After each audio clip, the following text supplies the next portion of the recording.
Bueno, bienvenidos a la iglesia. Estamos haciendo el estudio del libro de Efesios. Esta es la lección número 584, día mayo 29. Entonces, ahí ustedes tienen lo que nosotros tenemos para el día de hoy. Antes de iniciar nuestro estudio bíblico, ya saben que como creyentes y como hijos de Dios, nosotros tenemos que estar preparados para escuchar la palabra de Dios. Dios es espíritu y los que lo adoran deben adorarlo en espíritu y en verdad. Entonces, para lograr la comunión con Dios, es necesario hacer uso de 1 de Juan 1:9. Ya nosotros en este grupo sabemos de qué se trata. Estoy diciendo esto para las personas que nos observan en el internet. Dios es santo, santo, santo, y nosotros tenemos que estar en una condición santificada. Santificar quiere decir separar. Nosotros nos separamos del mundo, nos separamos del sistema cósmico y, perdón, 585. Sí, 585, perdón. Bueno, entonces, permítame, ¿aquí está pasando algo? Sí. Estoy de técnico el día de hoy y por eso tengo un poquito de confusión con lo que estoy haciendo. Pero de todas maneras, estamos en la lección número 585, no en la 584, y estamos viendo pues este asunto de Efesios 2:15. Estamos viendo una muy importante doctrina bíblica que sale de estos versículos. Antes de iniciar entonces nuestro estudio bíblico, vamos a cerciorarnos que estamos en comunión con Dios, llenos del Espíritu Santo para poder discernir y almacenar toda la información espiritual, y después de eso le damos inicio a la clase.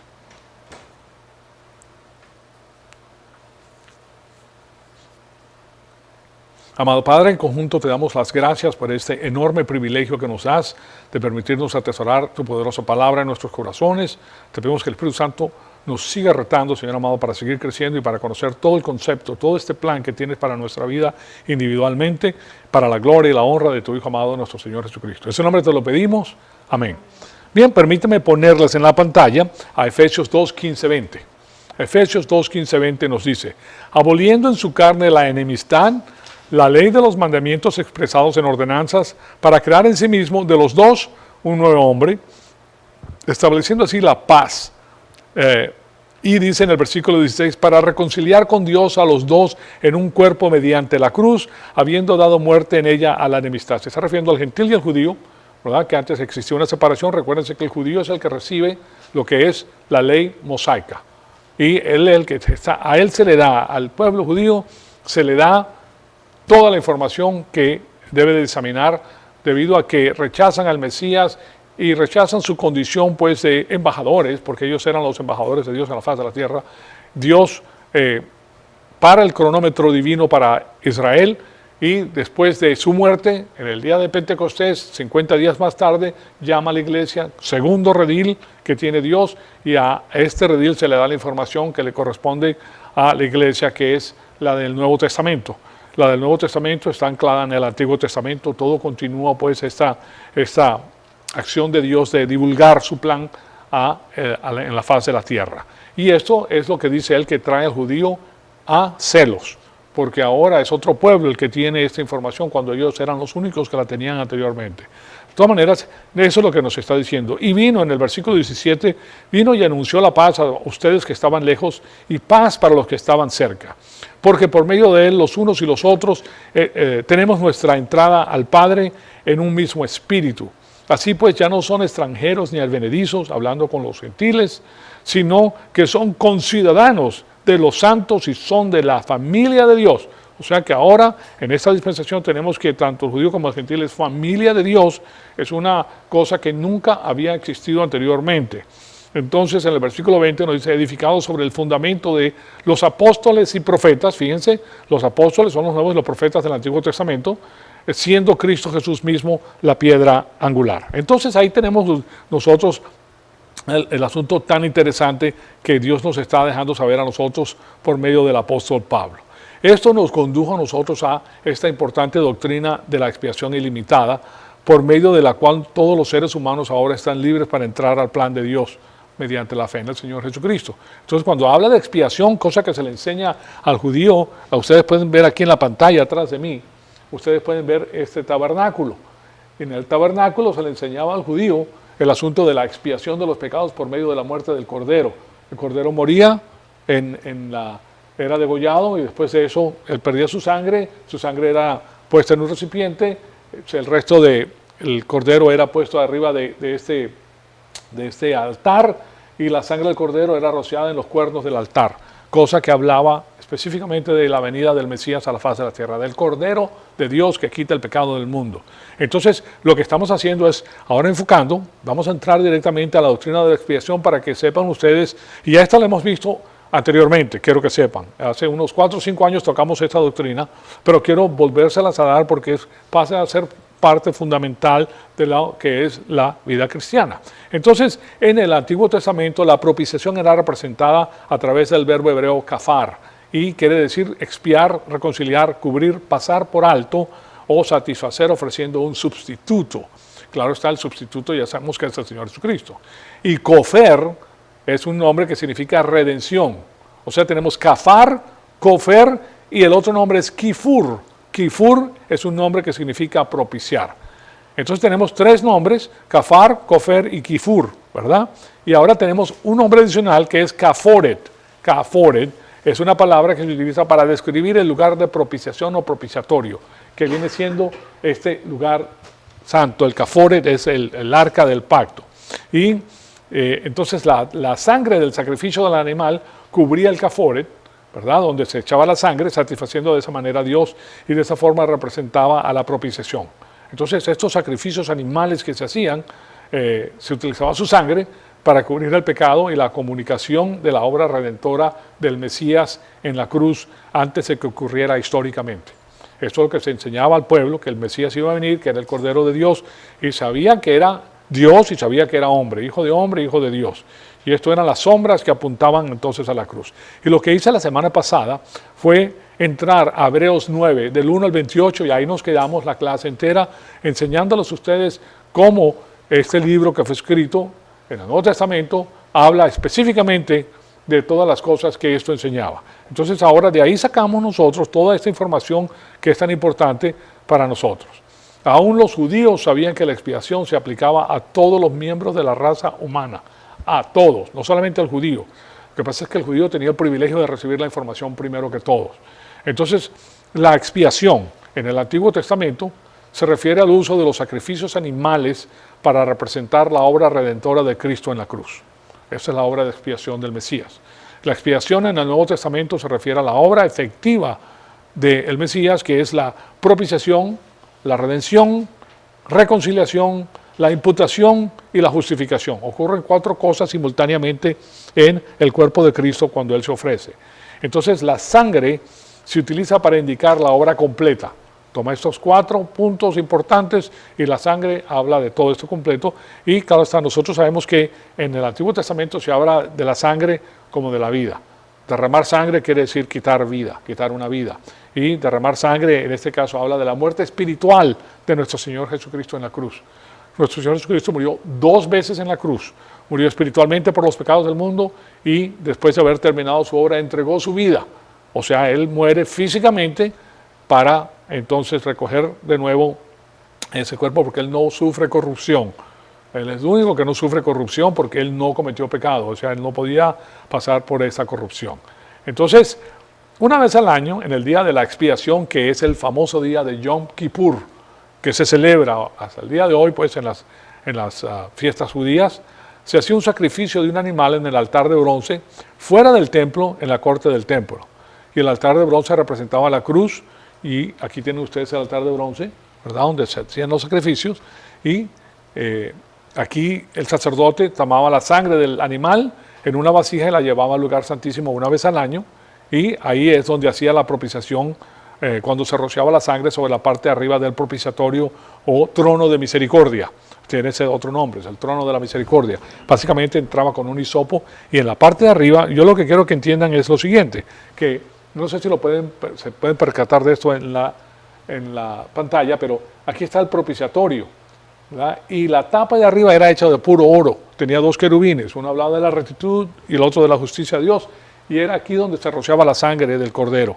Y la rectitud de Dios, un querubín veía la sangre y lo que la rectitud de Dios aprobaba, la justicia, lo que la rectitud de Dios aprobaba, la justicia de Dios ejecutaba.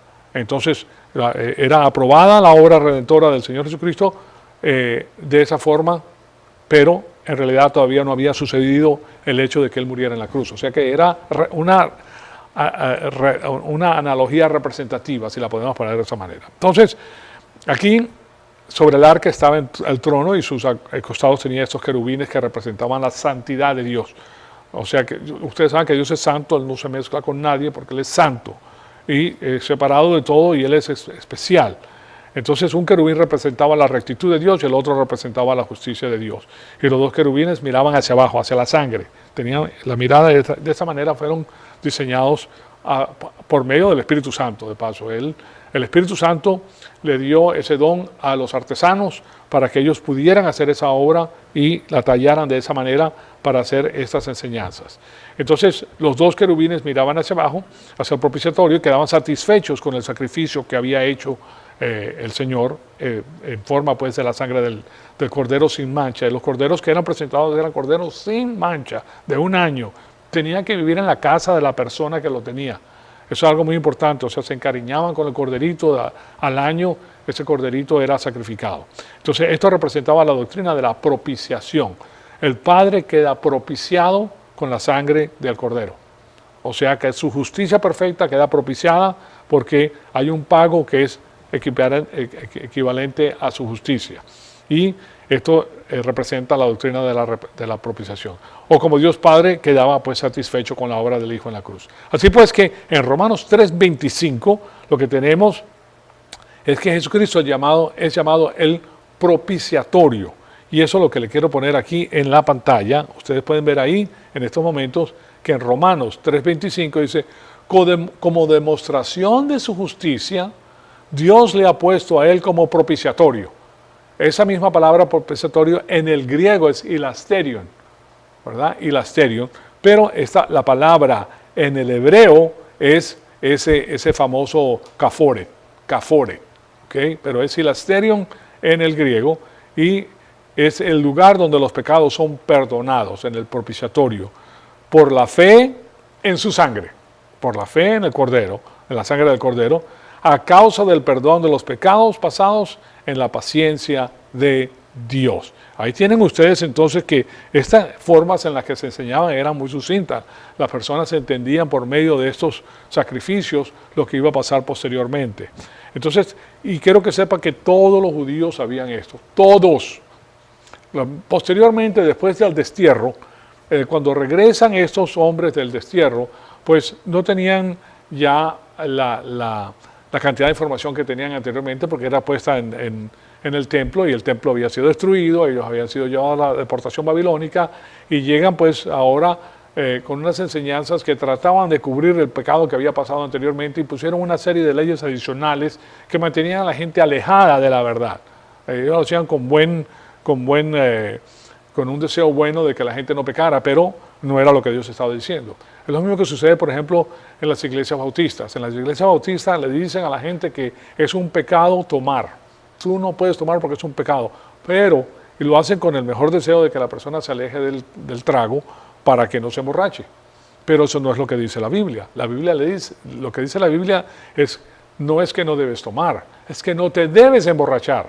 Ahora, si la persona tiene debilidad por el trago, ni te acerques, porque esa debilidad, pues tú no te puedes tomar uno solo, te tienes que tomar una serie de tragos extraordinarios y de esa manera pues tú no vas a lograr mantener tu fe y mantener tu caminar con el Señor.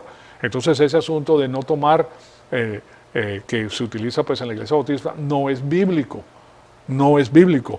No emborracharse es bíblico. Pero una persona puede tomar una cerveza con sus taquitos o se puede tomar un vinito con el pescado o cualquier cosa, pues, o puedes tomarte, hay personas, mire, cuando uno sale del trabajo, por ejemplo, hoy en día que hay tanto trabajo, tú vas a tu casa, te tomas una cerveza y la cerveza te baja la presión. ¿Qué pasa con la cerveza que te tomas? Bueno, que te calma después de haber estado por esa presión de todo el día. O sea, eso no es pecado. Pecado es tomarte un six-pack y después 3 más, o sea, emborracharte. Eso ya ahí sí te daban los estribos, ahí ya no sabes lo que estás haciendo, ahí has desobedecido a Dios. Pecar quiere decir desobedecer. Pero hay que tener las cosas como son en la Biblia, no como quieren algunas personas que sean para ayudar al pueblo a que no peque. Y eso es lo que pasaba pues con los judíos en estas épocas que yo les acabo de mencionar, que ellos pusieron como 600 leyes adicionales para que acercar, por una barrera pues para que los judíos no pecaran. Pero eso es imposible porque todos tenemos la naturaleza pecaminosa humana y todos pecamos todos los días, todos nosotros, incluyendo al pastor. O sea, aquí no hay nadie que no peque. El único que no pecó fue el Señor Jesucristo. Entonces, habían tres cosas en el tabernáculo que se utilizaban para ilustrar la salvación o la expiación ilimitada. Recuérdense que la expiación ilimitada o la salvación es para toda la raza humana, no solamente para los elegidos. Esa es una doctrina que promueve el sistema calvinista, que Dios escogió solamente a unos y esos son los que se van a salvar y la gracia es irresistible y por eso pues tú no puedes decir nada al respecto. Pero eso echa abajo todo el concepto de el libre albedrío. El libre albedrío tiene que ser intacto, la persona tiene que tomar su propia decisión sin coerción de nadie. Si Dios se mete con el libre albedrío de una sola persona, se termina el conflicto angélico y Satanás gana. Entonces nosotros somos libres para escoger lo que vamos a hacer. Lo que tenemos que ser es adultos en nuestra manera de pensar para no incurrir en el error. Entonces había tres cosas en el tabernáculo que se utilizaban para ilustrar la salvación o esta expiación ilimitada. Primero, las tablas de la ley se habían puesto dentro del arca del pacto. El arca estaba hecha de madera de acacia, la cual hablaba de la humanidad de Cristo, y cubierta con oro, enchapada con oro, lo cual hablaba de la deidad de Cristo, porque todo el tabernáculo habla de Cristo, todas las piezas de todo el tabernáculo hablan de Cristo, todo. También dentro del arca se encontraba el pote de maná y la vara de Aarón que reverdeció. Todos estos tres artículos dentro del arca hablaban del pecado que habían cometido los judíos de transgresión. Pecar quiere decir desobedecer, las desobediencias del pueblo en contra del Señor. Entonces todas estas tres cosas hablan de diferentes categorías de pecados. La ley revela que el pecado es una violación de las normas divinas, básicamente. Entonces la vara de Aarón que reverdeció ilustra el pecado como rechazo de la autoridad, rechazando la autoridad de Abraham. El pote de Moisés, perdón. El pote de maná representa el pecado por no utilizar la gracia logística. Dios los mantuvo en el desierto y ellos se quejaban del maná, que era la provisión divina para que ellos pudieran pasar por el desierto. O sea, ese pote de maná representa el pecado por no utilizar la gracia logística. O sea, siendo mantenido vivo y rechazar a Cristo como Salvador. Entonces la expiación es la manera, y ya ustedes saben que las tablas de la ley mosaica hablan de la violación de la ley. Entonces la expiación, porque ellos rechazaron la ley. ¿Se recuerda cuando bajó Moisés del monte Sinaí, y los encontró haciéndose este ídolo y rompió las primeras tablas? Bueno, eso es el rechazo de la ley. Entonces la expiación es la manera de reconciliar al hombre con Dios y es la base para la propiciación divina. ¿Okay? Es expiado, la expiación mira hacia el hombre y la propiciación mira hacia Dios. La expiación es Dios mirando al hombre y la propiciación es el hombre mirando a Dios. Es propiciado por el Señor. Entonces vemos que es la representación del juicio divino por nuestros pecados. Y la expiación ilimitada es el medio por el cual hay reconciliación. Porque cuando esto ocurre, entonces somos reconciliados con Dios porque su justicia queda satisfecha y ahora nosotros somos centrados en esa relación íntima con Dios eterna. Entonces la expiación ilimitada es el medio por el cual hay reconciliación y la manera de remover la barrera que existe entre Dios y el hombre, que es la base para la propiciación divina. Se remueve la barrera de separación, de enemistad que existía anteriormente y ahora de los dos se han hecho uno. Entonces, mientras que la sangre del animal que se utilizaba para esos sacrificios era la sombra de lo que iba a suceder, esta sombra comunicaba este juicio, el juicio de los pecados de la raza humana, y la verdadera base para la expiación era la obra salvadora de Cristo en la cruz, es el Mesías, en la redención, reconciliación y propiciación. Nosotros somos redimidos, o sea, comprados con esta obra del mercado esclavo de pecado. Él paga el precio de la redención. Ustedes se recuerdan de las botellitas de Coca-Cola que tú las destapabas y atrás tenían un premio. Tú ibas y llevabas la tapita y la redimías por el premio. Bueno, es lo mismo que hacía el Señor. con la sangre del Cordero redimía a la persona del sistema cósmico, reconciliaba al hombre con Dios desde el punto de vista del ser humano y propiciaba a Dios por la justicia perfecta de Dios. Entonces, por eso nos dice, les voy a citar 3 versículos bíblicos continuos aquí para que ustedes se den cuenta de lo que nos está diciendo. Primero que todo, primera de Pedro 2:24, Él mismo llevó nuestros pecados en su cuerpo sobre el madero, a fin de que nosotros, habiendo muerto para los pecados, vivamos para la justicia. Ok, fíjense, hemos muerto para los pecados en la carne. Eso no quiere decir que no vamos a pecar más. Quiere decir que ya jurídicamente nosotros hemos sido, los pecados nuestros han sido pagados. Eso es una cosa que muchos cristianos no entienden. Todos tus pecados pasados, presentes y futuros, o sea, los que hiciste, lo que vas a hacer hoy y lo que vas a hacer el día de mañana, ya fueron pagados en la cruz. Ya están pagados.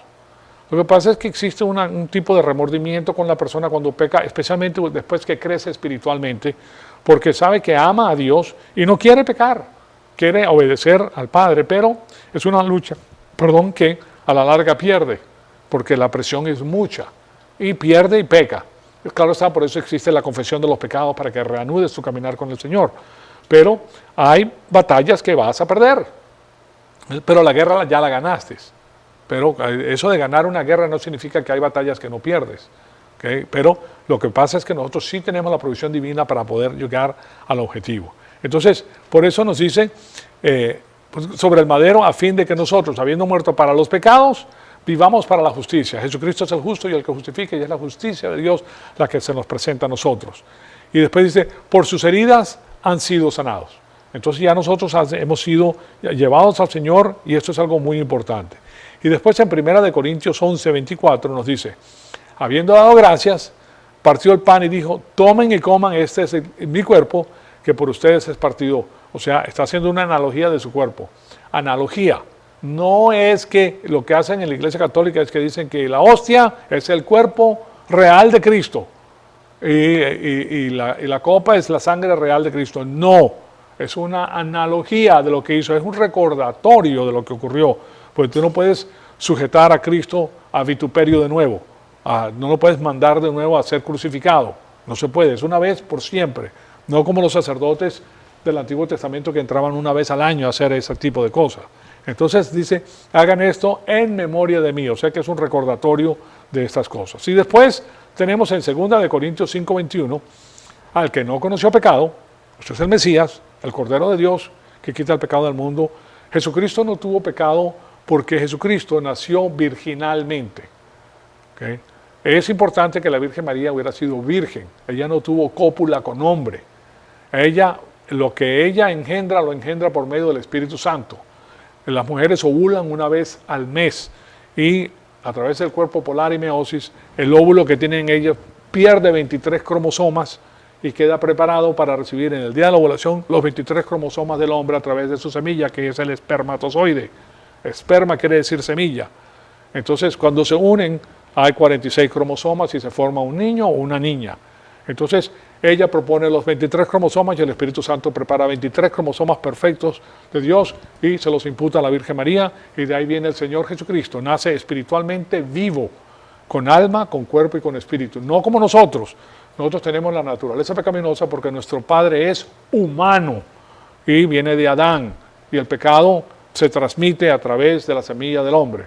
Así como el pecado entró en el mundo por medio de un hombre, así también la muerte se extendió a todos los hombres por medio de esa semilla. ¿Okay? O sea que tenemos que a través de él todos nosotros morimos. Pero no es así con el Señor Jesucristo. Por eso dice, al que no conoció pecado, por nosotros le hizo pecado, para que nosotros fuéramos hechos justicia de Dios en él. Entonces ahí tienen ustedes algo que es maravilloso. Y esto a nosotros nos recuerda que tenemos que estar al tanto de la obra de redención. La Biblia es muy explícita en todo lo que nos dice. Entonces, esto removió la barrera para toda la raza humana. Ya no hay barrera entre el hombre y Dios. A través de la fe en el Señor Jesucristo entramos directamente al trono de la gracia. Y Dios también hizo algo solo para los creyentes en la expiación. La imputación de la rectitud perfecta, la cual tiene como resultado la justificación. ¿Qué quiere decir la imputación de la rectitud perfecta? Permíteme, voy a ir aquí a la pantalla por un momento Y les voy a poner aquí en la pantalla un pequeño diagrama. Aquí está, la justicia de Dios tiene que ver con nada más y nada menos que con la santidad de Dios. ¿Okay? Entonces la justicia de Dios y la rectitud de Dios hacen su santidad. Nosotros nacemos espiritualmente muertos y tenemos una rectitud que no es perfecta. Nuestra rectitud es imperfecta. Pero en el momento de la salvación, Dios imputa su rectitud a nosotros, la rectitud perfecta de Dios. ¿Se dan cuenta? Ahora, nosotros tenemos la rectitud perfecta de Dios y la rectitud perfecta de Dios no admite obras humanas para que nosotros recibamos las bendiciones que vienen a través de este conducto. Nosotros recibimos una serie de bendiciones extraordinarias a través de este conducto y este conducto a nosotros nos da las cosas que Dios ha preparado para nosotros. Bendiciones en todo tipo a nosotros. Ahora, esto ocurre porque Dios no puede aceptar las obras de bien humano. Porque si acepta las obras de bien humano, entonces el hombre se jacta de que mira lo maravilloso que soy ante Dios y Dios me tiene que bendecir por lo que yo hago. No te puede bendecir por lo que haces si no fuera perfecto. Pero Dios es perfecto y Él bendice su rectitud donde se encuentra. Esa rectitud ahora está en nosotros. Nosotros somos los partícipes de la rectitud y esto se llama la justificación. Ahora, la bendición incrementa a nosotros y llega bendición extraordinaria, que es la bendición de sobrenatural, pues le podemos decir de esa manera. Viene una bendición que está más allá de lo que es común. Pero eso viene cuando nuestra capacidad comienza a incrementar aquí abajo, con la palabra de Dios. La palabra de Dios va subiendo, tú incrementas tu capacidad y Dios te bendice por medio de la capacidad adquirida dentro de ti. ¿Okay? Y lo que va a suceder es que cuando tu capacidad incrementa, tú vas a querer hacer la voluntad de Dios. Y esa es la bendición. La bendición es que ahora tú tienes el deseo de hacer la voluntad de Dios. Créanme, por ejemplo, en las iglesias se requiere mucho mano de obra. ¿Okay? Entonces, Dios mueve a las personas para que ellos digan, ¿sabes qué? Yo voy a ayudar, yo voy a hacer esto. No porque el pastor se lo diga. ¿Okay? Simplemente hay necesidad. Pero es el Espíritu Santo el que mueve a la persona a decir, yo quiero hacer esto. Aquí, en estos momentos, tenemos una persona atrás de la camarilla que vino aquí por su propia cuenta para hacer esto que estamos viendo en estos momentos, para facilitar el asunto del Internet. ¿Okay? Nadie se lo dijo, yo no le pedí a él que viniera para acá. Nada, él por su propia cuenta, yo voy a ir porque yo sé que ustedes necesitan ayuda, y aquí está firme haciendo la obra de Dios. Estas son las obras de bien divino que Dios preparó de antemano porque están relacionadas con su plan. Entonces, es lo mismo que me pasa a mí nadie me tiene que decir que venga. Nadie me tiene que decir, yo estoy aquí firme todos los días que tengo que estar aquí. El miércoles, el sábado, el domingo, aquí estoy. Y no lo hago por dinero, ustedes saben que yo no hago esto por dinero, yo no recibo salario, ni me interesa recibirlo tampoco porque yo le pido a Dios que me mantenga. ¿Se dan cuenta? Pero es por amor, tú lo haces por amor porque una vez que lo conoces, tú sabes quién es Él y te pones a su disposición porque tú tienes una relación íntima con Él. Y en esa relación íntima tú haces lo que Él quiera porque Él es tu creador, Él es tu creador. Entonces es algo maravilloso y todo se hace en amor, en amor. No porque alguien te dijo que lo tienes que hacer y que te van a aplaudir cuando llegas a la iglesia porque tú fuiste y evangelizaste a 30 personas y que eres el líder del evangelismo. No, eso no tiene que ver nada con el asunto. Tú lo vas a hacer porque tú amas al Señor. Él es el que te orquesta, Él es el que te dirige, pero lo hace por medio de su palabra. Y eso significa que la capacidad adquirida tiene que estar aquí. La capacidad es esta. Por medio de su palabra te vas llenando de la palabra de Dios y la palabra de Dios es la que te conduce a ti a hacer esas cosas. Fácil, Dios orquestándonos. Tú tienes una relación íntima con tu Padre, cada quien tiene una relación diferente con su Padre de acuerdo al conocimiento adquirido de la palabra de Dios. Así de simple. Entonces, aquí no hay a quien esté orquestando sistemas religiosos de puntos, de ganarse puntos en la iglesia, o de dar dinero a la iglesia para que Dios te bendiga, o de hacer cosas en la iglesia. No, la bendición es que ahora tú estás dispuesto y ves al Señor y te pones a su voluntad. Y no te estás fijando en lo que hace Mengano o Perenejo, ¿verdad? Porque cada quien está en un nivel de crecimiento espiritual diferente y cada quien da de acuerdo a lo que recibe, básicamente. Estamos hablando de lo que recibes de la palabra de Dios. La palabra de Dios es viva y poderosa.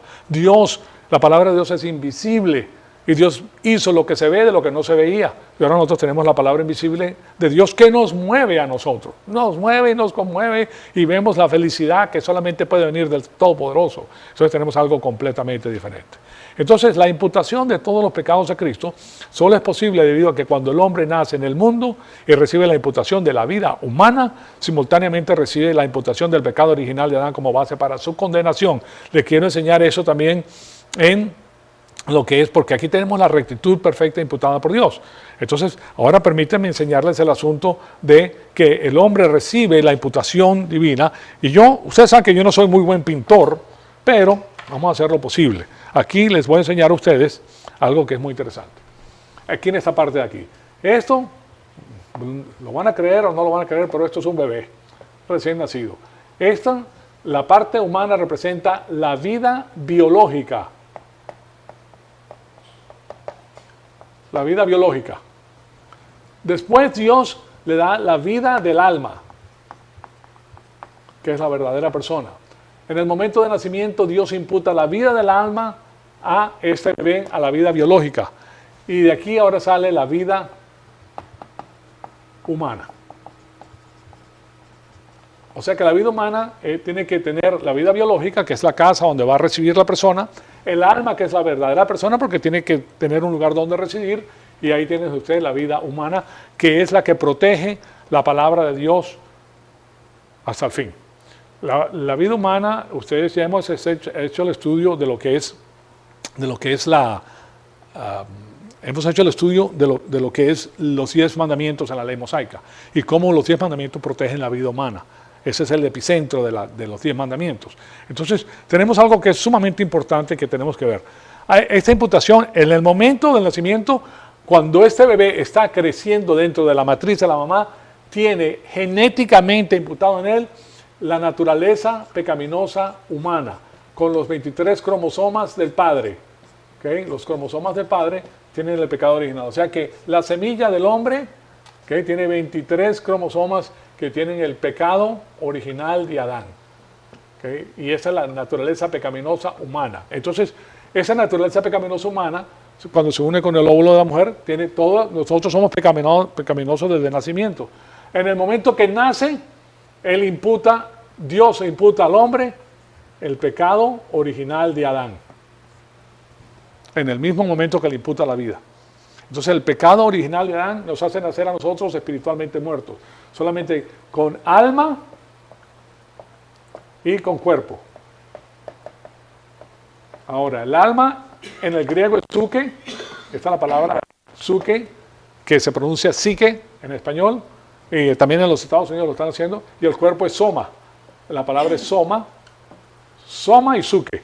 Ustedes han oído hablar de las enfermedades psicosomáticas, que comienzan en la cabeza, comienzan en el alma y terminan enfermando a la persona completamente. Bueno, de ahí vienen las palabras. Entonces solamente nacemos para ahí, de esa manera, y la persona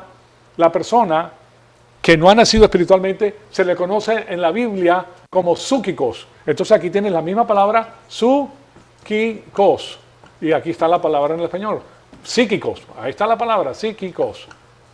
O sea que es una persona que solamente funciona por medio del conocimiento de su alma. Todas las personas que no creen en el Señor Jesucristo son paganos. Estos son los paganos. Todos los psúquicos son paganos. ¿Okay? Son dirigidos por su alma. Inventan religiones, inventan filosofías, inventan cosas de la vida, pero no pueden entender las cosas de Dios porque la revelación divina es la única que le permite ver al hombre las cosas desde el punto de vista divino. ¿Okay? Esa es la metafísica divina. ¿Se dan cuenta? Entonces, este hombre es psúquicos, alma y cuerpo, pero cuando cree en el Señor Jesucristo, nace espiritualmente. ¿Okay? Es el espíritu. Recibe el espíritu de Dios, y el espíritu de Dios es neuma. Neuma. La palabra neumático viene de ahí. Esa palabra neuma, que se escribe así en español, neuma, es la persona que ha nacido espiritualmente, y esta se le conoce como pneumáticos. ¿Okay? Pneumáticos. Es una persona que tiene alma, cuerpo y espíritu, como el Señor Jesucristo fue creado. El único que viene al mundo después de Adán con alma, cuerpo y espíritu es el Señor Jesucristo. Nosotros venimos como psúquicos.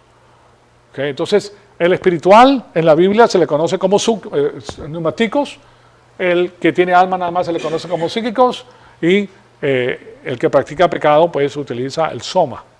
¿Okay? A nosotros se nos conoce cuando estamos en pecado como personas que hemos sido separadas del camino de Dios, y ahora nosotros estamos imitando al incrédulo, imitando al somáticos. ¿Okay? Fíjense ustedes que la palabra de Dios nos deja saber estas cosas perfectamente bien. Ahora, todo esto se los quiero decir porque la imputación del pecado original de Adán a nosotros nos hace espiritualmente muertos. Y cuando creemos en el Señor Jesucristo nacemos espiritualmente. Ahora somos familia de Dios. Tenemos un Padre espiritual que es Dios. Tenemos el Padre natural, que es nuestro Padre, y el Padre espiritual, que es Dios. Ahora nosotros nos sometemos a la autoridad de nuestro Padre espiritual. Mientras más rápido lo hagamos, más bendiciones recibimos. Más bendiciones, tremendamente bendiciones que vas a recibir. ¿Cuánto ama un padre a un hijo obediente? ¿Ah? Ama a todos sus hijos, al hijo y a la hija y a todo el mundo. Pero los hijos obedientes que le hacen caso, wow, qué niños tan hermosos, que les quiere dar todo lo que tienes. O sea, al padre y la madre no le importa, le da todos los hijos, se lo da todo. ¿Por qué? ¿Por qué? Porque lo hace con amor. Hay un amor que lo hace hacer eso porque, y eso no se lo quita a nadie, para él es un deleite hacerlo, ¿okay? Así de simple. Pero cuando tiene un hijo que está descarrilado, que hace lo que le da la gana, que no hace caso, que se va, lo que tiene que tener una paciencia increíble porque de todas maneras ama al hijo, pero no lo agrada en ese sentido. Y eso somos nosotros con Dios, que no lo agradamos hasta que lo llegamos a conocer y hacer su santa voluntad. Bueno, el asunto es que estos conceptos se los quiero dar porque son importantes para nuestro crecimiento espiritual. La imputación de todos los pecados a Cristo solo es posible debido a que cuando el hombre nace en el mundo y recibe la imputación de la vida humana y simultáneamente recibe la imputación del pecado original de Adán como la base para su condenación, y por eso nace con alma y con cuerpo. Entonces, ¿qué está diciendo el pastor? Nos está diciendo algo adicional que nosotros no conocemos. Bueno, ahí lo tienen en la pantalla, en Juan, primera de Juan 2:2. Él, hablando de Cristo, es la expiación. La palabra es hilasmos, ¿verdad? La palabra es hilasmos, kaforet, en el hebreo. Lo que expía, Él es lo que expía por nuestros pecados, y no solamente por los nuestros, sino también los de todo el mundo. Aquellas personas que hablan, que dicen que no, que solamente los elegidos son los que vienen a Dios, no conoce este versículo bíblico, no lo sabe aplicar, porque resulta que este versículo bíblico te deja saber que nuestro Señor Jesucristo murió por todos, no solamente por los elegidos, como dicen ellos.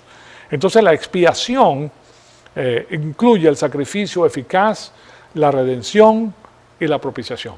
Somos propiciados en la presencia del Padre, somos redimidos del mercado de esclavos de pecado y somos expiados. O sea, nosotros, la expiación es parte y se define como la obra redentora de Cristo en la cruz, que es el holocausto antiguo del Antiguo Testamento, y era aceptado para hacer la expiación. Y les pongo, pues en la pantalla les pongo a Levítico. Aquí tienes a Levítico 1:4, que nos dice: pondrá su mano sobre la cabeza de la víctima, la cual será aceptada para hacer expiación por él. La víctima era el cordero. La misma persona que traía el cordero, el sacerdote le daba el cuchillo del sacrificio, y él mismo le tenía que cortar el pescuezo al animal, o sea, cortarle la carótida. Y el animal no hacía nada, solamente desangraba, le salían los chorros de sangre, ¡fuf, fuf, fuf! ¿Okay? Y claro está, eso habla de la obra de Dios. Sin embargo, pues los sacrificios animales no tienen eficacia, y eso es lo que nos deja saber Hebreos 10:4. Ahí lo tienen en la pantalla, dice: porque la sangre de los toros y de los machos cabríos no puede quitar los pecados. Solamente era una representación análoga de lo que iba a suceder. O sea que hasta que murió nuestro Señor Jesucristo en la cruz, nadie era salvo. Todos estaban en el paraíso esperando la redención. Estaban esperando la expiación, estaban esperando todo lo que Dios hace a través de su Hijo, que es perfecto. Entonces, solo el sacrificio de Cristo en la cruz es eficaz, y solamente el sacrificio de Él en la cruz. Fíjense lo que dice Hebreos 9:26. De otra manera, le habría sido necesario padecer muchas veces desde la fundación del mundo, desde el inicio del mundo, pero ahora Él se ha presentado una vez para siempre en la consumación de los siglos para quitar el pecado mediante el sacrificio de sí mismo. ¿Qué significa eso? Que la transmutación de la hostia, que dice que este es el cuerpo de Cristo y esta es la sangre de Cristo, es una mentira. Eso es una religión. Aquí dice una sola vez para siempre. Pero si tú lo haces todos los domingos, no es una sola vez para siempre, como comprenderán. Eso vuelve y vuelve y repite, repite, repite, repite. Y no es así.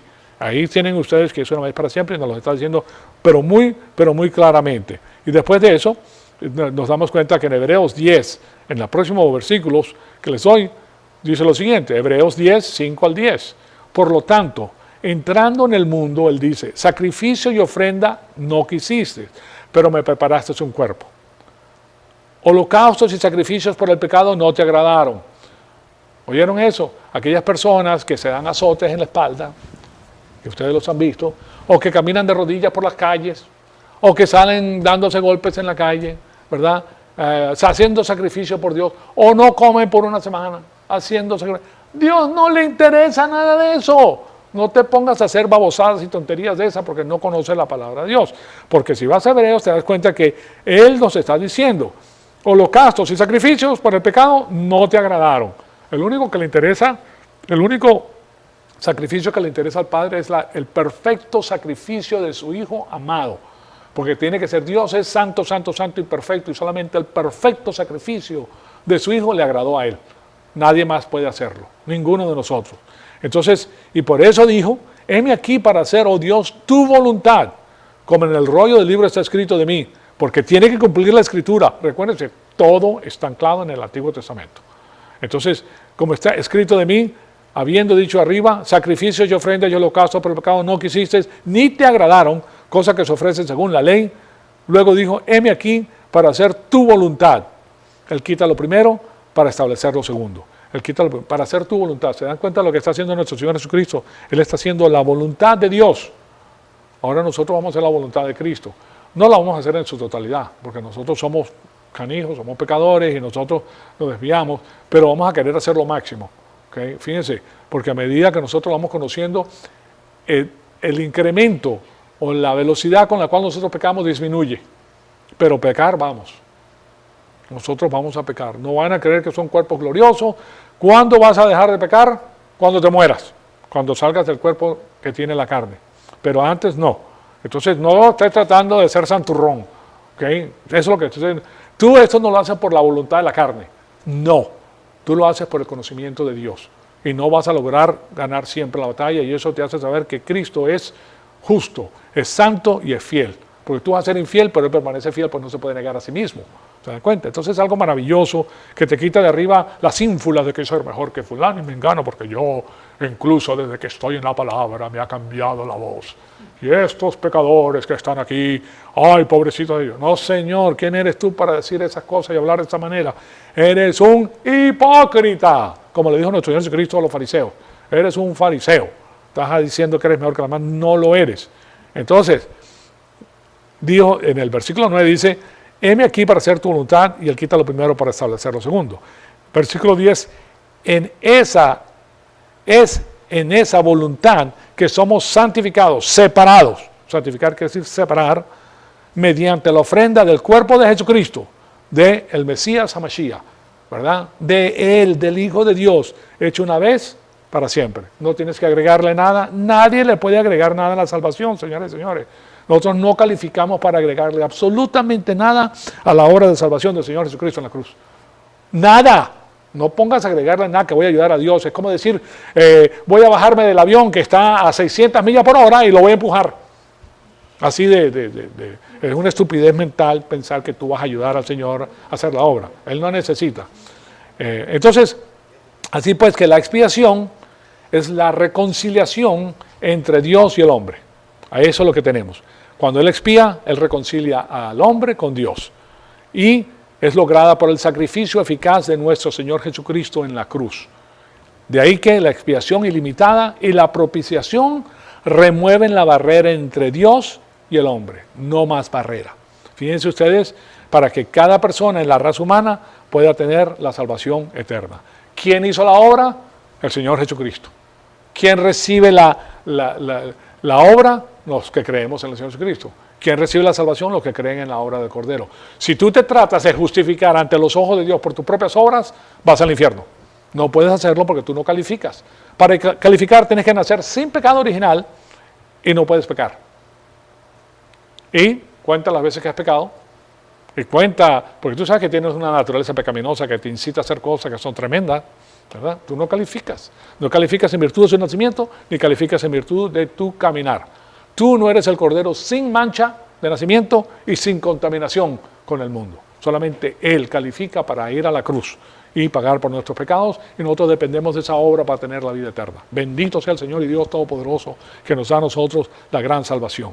Aquí culminamos, se nos acabó el tiempo. La próxima semana vamos a ver lo necesario para la expiación, es la muerte espiritual y los pecados personales. ¿Okay? Eso es lo que es necesario para la salvación. Vamos a ver eso con detalle la semana que viene. Amadísimo Padre, te damos las gracias por este privilegio extraordinario que nos has dado de escuchar tu palabra. Te pedimos que el Espíritu Santo nos siga retando, Señor amado, para seguir creciendo, para conocer toda la obra que tú diseñaste en la eternidad pasada para cada uno de nosotros. Te pedimos que el Espíritu Santo nos rete con todas estas cosas y que toda nuestra producción espiritual sea para la gloria y la honra de tu Hijo amado, nuestro Señor Jesucristo. En su nombre te lo pedimos. Amén.